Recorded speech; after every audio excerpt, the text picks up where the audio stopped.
Forget about here Tagwirei will take over. It is all side shows. The midlets cabal in auxiliary Mnangagwa want Emmerson Jr. to take over from his senile end, now hard of hearing, despotic father.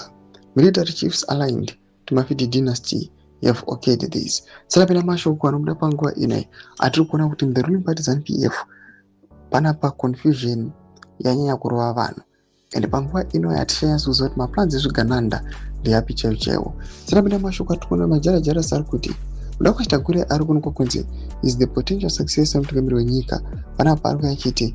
Yes, you can view that way, but from the Midlands, Akomana Varkuda, our Emmerson Jr. don't subscribe or like on the bell icon. TV na pangwa ino majari jasamla cheating. Number 2. Common criminals around Mnangagwa and those powerful criminals who control him are well convinced that Mafidi dynasty is almost certain, and this is why they appear so comfortable and unmoved.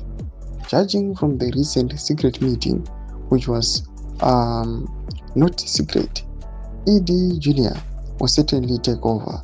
Though my two post and majara jara stupina ma comments, anano komenda pa sort ma post ake ahita majara jara jamuru kuona wanyoro vachiti. Actually, ED Mnangagwa wanted to pave the way for non-war veterans to be co-opted into the ZVAITWA Central Committee. Tugara and Tagwirei were used as a trial runs for his son's entrance. Wanopindawa achiti yowe tungita president anoda antrama mashwati ngati titaure pano anotambira achiti it makes sense. There is no way ED would mutilate the constitution for someone else other than his son.